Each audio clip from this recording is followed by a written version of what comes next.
All right guys, today we're taking a look at the 79Emotos Viper S.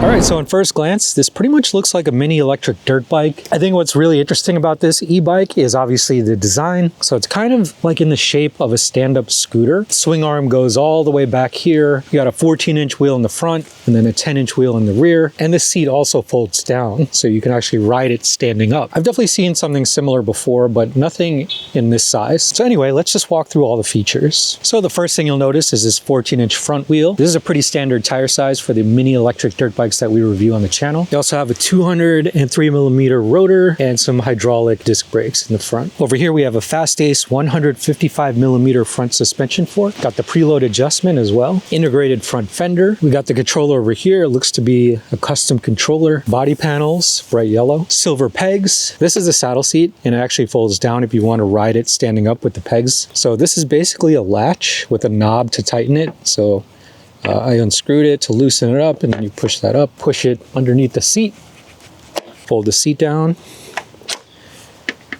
and it latches onto this hinge over here. So yeah, this is basically how it folds down, which means you can't sit while you're riding. So you would ride it, I guess, kind of like a stand-up scooter, but it's a little bit different because you're standing on pegs, you're not standing on a foot deck. I'm not quite sure if I'd use it like this, but you can fold it down if you wanted to. Probably good for transportation as well. You don't have to like remove the whole saddle seat, so you could save some space. We also have a Fast-Ace rear suspension shock, and this is 42mm of travel. The preload adjustment and the rebound adjustment. Over here, you'll notice that you have a primary belt drive, right? And then a secondary chain back here. So very similar to a Sur-Ron, basically. Here's a look at the rear hydraulic disc brakes. And then, like I said, a very tiny tire. So this is a 10-inch tire, knobby tire. You also have an integrated rear fender. Here's a look at the secondary chain drive. And you have a sprocket. I believe this is a 48-tooth sprocket. So theoretically, you could change this out, right? You could swap this for 52 teeth or something like that. Looks to be very similar to the Sur-Ron. And you just have to kind of change the amount of links that you have. And here's a look at the 3.5 kilowatt mid-drive motor. I don't know exactly what motor it is, but you could probably upgrade it if you wanted to mod this thing. Let's talk about the battery. So up top, we have the charging port. Very convenient. You also have this button over here, and you can see how much battery you have left. So visual indicator right there, right at your fingertips. You also have NFC cards if you want to do keyless entry. But this key is actually to open up the compartment, so that flips up like so. Here is where you can access the battery. So you go to unplug it and then slide it out. Pretty simple. And then you also have some of this wiring over here. I disconnected the brake lines or the brake sensors only because, you know, we're going to try to wheelie this thing. So we remove the brake sensors. I believe this has regen. So regen is enabled. Now in terms of power, this is running a 48 volt, 25 amp hour battery. If you've been watching the channel, all of these bikes that we're getting right now are 48 volts. So that's the trend that we predicted, and that's what's happening. To turn on the bike, you hold down the power button over here on the display. So you can actually hook up the NFC card. I didn't hook it up, so it shouldn't access it. But right now it's set to 000 for the access code. So I'll just hit that, and then I get into the menu, and basically right now it's in park mode, so it won't actually move. You do have a full twist throttle over here. It looks like kind of like a similar throttle to a Sur-Ron throttle. Feels really good, very responsive. You also have mountain bike style handlebars. I feel like for something like this, you want a rise that's maybe a little bit higher, but it'd be pretty easy to swap that out if you want to upgrade. Especially if you're riding it standing up, you're going to want taller bars. Display is pretty simple. You can get into the sub-menus by holding up and down. And you can change the system units to miles per hour, obviously, since we're in the US. Advanced settings, I'll hit the passcode again. And you can just change the password. Speed limit, I set it to 99 kilometers per hour. I don't know how much that'll affect the top speed, but we'll see. Now, what's interesting about this is it only has 2 ride modes, so Eco and Sport. So there is no normal mode or middle mode. It just feels like a missed opportunity to have like just a middle option. It's basically low power or high power. And then to turn on the headlight and the rear taillight, you double click the power button. Cube shaped, really unique. very visible, very bright. And then back here is a look at the rear taillight, also very bright. Like I said, we disconnected the brake sensor, so I'm pretty sure this gets brighter if you squeeze it, but it's pretty bright just as is. And the total weight of the Viper S is about 94.8 pounds. So now that we've gone over all the features, let's take it out for its first ride. In 3, 2, 1. And 25 miles per hour on the display, 26, 27. So not super fast, but doing okay for this like tiny wheel in the back. 27. Pretty much staying at 27 here. All right, flip around. In 3, 2, 1.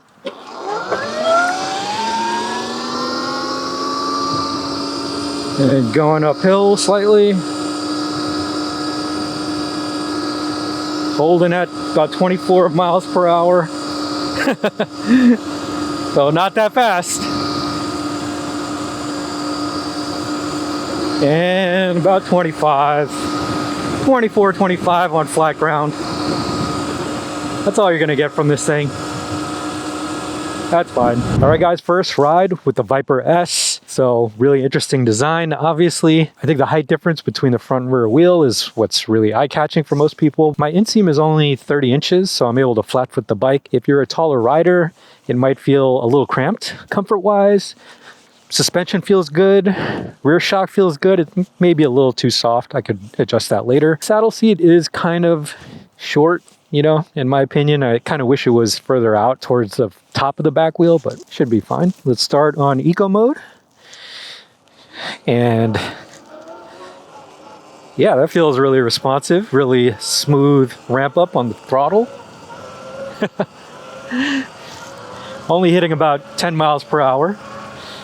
I can definitely feel the regen kicking in. You definitely feel the bike kind of slowing down as soon as you release the throttle.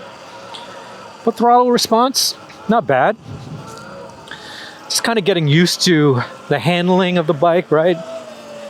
Very easy to maneuver. Very easy to turn, obviously. Standing up, not bad. I think if you're gonna ride it standing up, you'll probably want to adjust the bars or probably get riser bars so you're not hunched over like this. But that feels pretty comfortable as well. Like I said, I wish the saddle seat was like just a little bit longer and maybe not as slippery. Feels like the saddle seat isn't really gripping that well, but otherwise, this is pretty much cruising speed right now. I don't think I'm going past 15 miles per hour. All right, let's bump it up to sport mode. Okay, sport mode. Yeah, way more torque off the line. Hit 21 miles per hour there. Yeah, this is very responsive. I do wonder why there isn't a normal mode. It's just eco and sport. Here we go. And about 25 miles per hour in sport. I think if it had a normal mode, that would kind of split the difference between eco and sport. I feel like sport is pretty strong. If you're not ready for it, it could definitely kind of throw you, or you could probably accidentally wheelie. But yeah, I mean, woo, really responsive. Oh yeah. So we could also test the brakes here.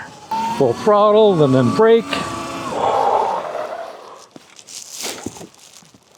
All right, so decent stopping power. All right, let's see what the balance point feels like on this thing. I have it on eco mode.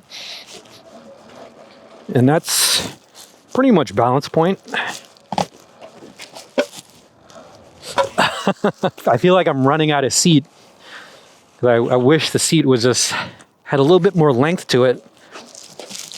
But, you know, it's also kind of slippery, so I'm just slipping off of it. Try 2 legs down.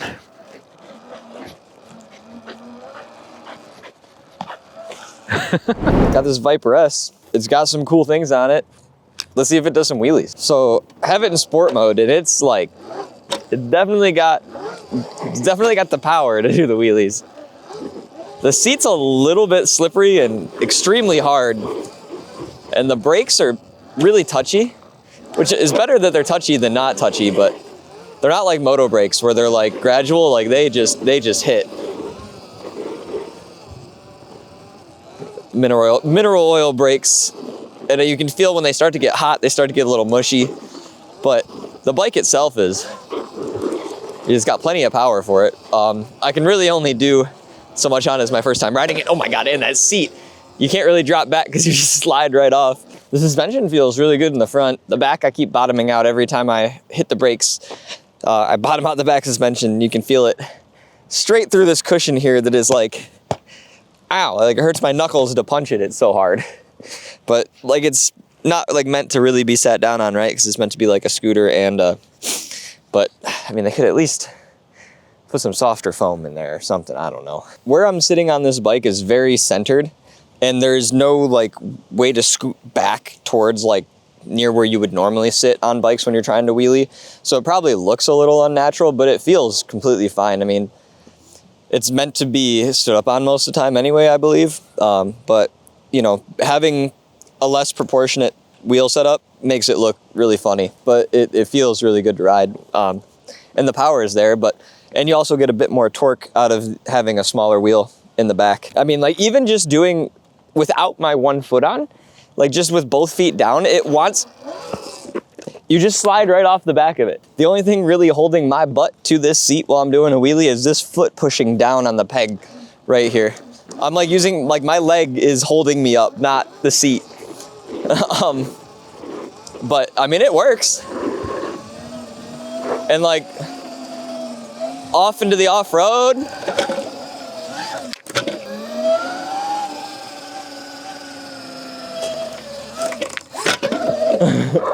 You know, I'm a little too big for the bike, but I mean, it's still a lot of fun. So yeah, definitely for like a kid or a teenager, they would have a blast on this thing. I don't love eco mode. I think eco mode is pretty much just a useless mode, honestly. It's just kind of there. It's like, I don't know, this is what all the other bikes feel like that everyone complains about. Like you can still wheelie it and stuff. And if you're learning, this is probably what you'd want to learn. So that way you don't just flip over backwards on your back because you hit the throttle too hard. But it's like, it's dang near useless other than just doing a wheelie that slow. But sport feels pretty good. If it was tunable, where you could at least make those modes your own, having two modes wouldn't be so bad. It's just something to think about for the company. I mean, if they can get a controller that Bluetooth is people can get to their phone app and change it, that'd be sweet.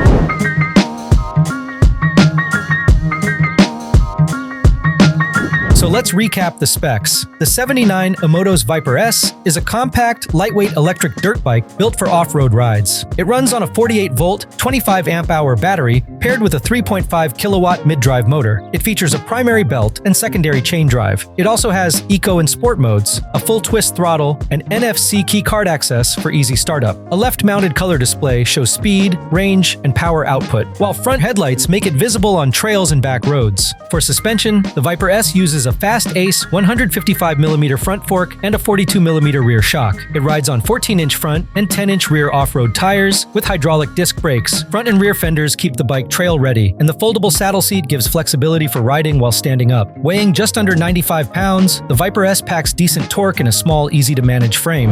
I bet if you had a bunch of these things and you wanted to kind of have a race with friends, like make your own track or whatever, I think this would be super fun. It's really easy to maneuver. It's not like so fast that you could get hurt. I mean, sport mode probably, but still pretty tame, all things considered. Come up here. Launch off the curb. All right, let's go into sport mode and go up this hill. Woo! Up the hill. No problem. Oh yeah. Really easy to ride. Definitely got to stand up though. I feel like the wheels are just like a little too narrow.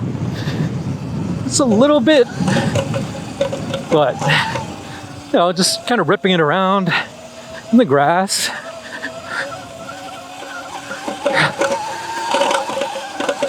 Oh, definitely climbing some pretty steep hills. So that's kind of impressive. Woo. Try going down here.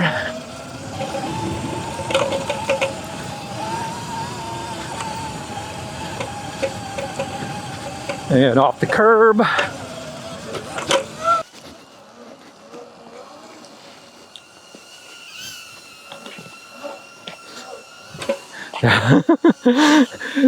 Wish we could tune it just a little bit more. Just to give it just a little more juice. You know, it's good, it's smooth, it's got a lot of power down low. I think it just feels torquey because that little tire, and I think the gearing is just meant to be like that.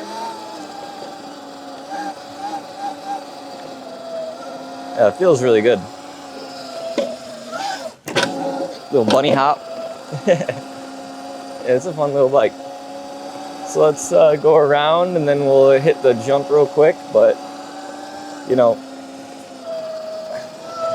for being knobbies, they feel like they're pretty good quality knobbies at that. At least they feel more of like a mixed.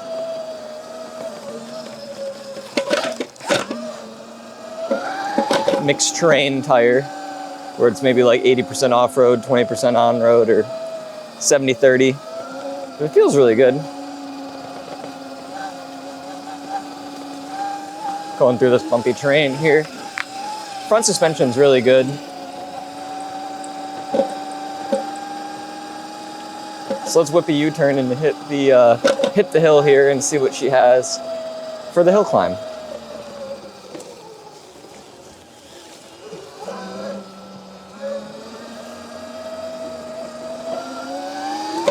Flooring it. Okay, yeah, not that bad. Not that bad. I mean, there's not even really a lip at that top of the jump, and it got some air. Going through the off-road here. Grass is a little wet, so I gotta be careful.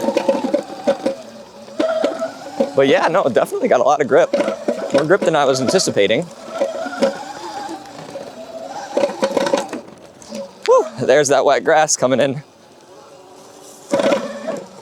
Trying to get it to, there it goes, yeah, see? Yeah, the grass is just wet, but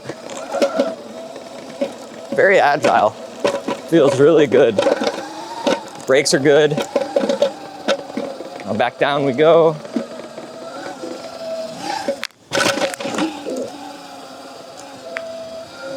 Yeah, I like this thing. And overall, with the fast A suspension and everything, it feels really good.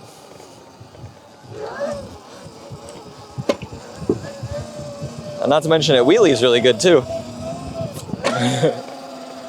All right, first impressions with the Viper S. It's a really interesting bike. It definitely feels like a traditional mini electric dirt bike, right? When you ride it, when you get on it, the size and everything like that. But obviously the smaller wheel definitely affects the amount of power. Even though it has kind of a big sprocket, it has a 48 tooth sprocket, it just feels more nimble, right, than a traditional mini electric dirt bike. Being able to fold the seat down is pretty unique as well. So you can actually, if you wanted to, mod this, maybe add taller bars. You could ride it like kind of like a stand-up scooter. Everything about it felt premium when we unboxed it. Looks like they put a lot of effort and a lot of resources into the presentation and the build quality. If you're riding it off-road, if you're riding it through grass, it's pretty comfortable. I do wish that it had 3 modes instead of 2, just eco and sport. I wish there was a normal mode and just some way to kind of get into the controller, to remove the regen and to just maybe dial in the ride modes a little bit. I think that would be really helpful. I'm interested to, I don't know, spend more time with it and see, like, you know, how it holds up after a couple of months. For now, I think the Viper S is, yeah, a solid recommend.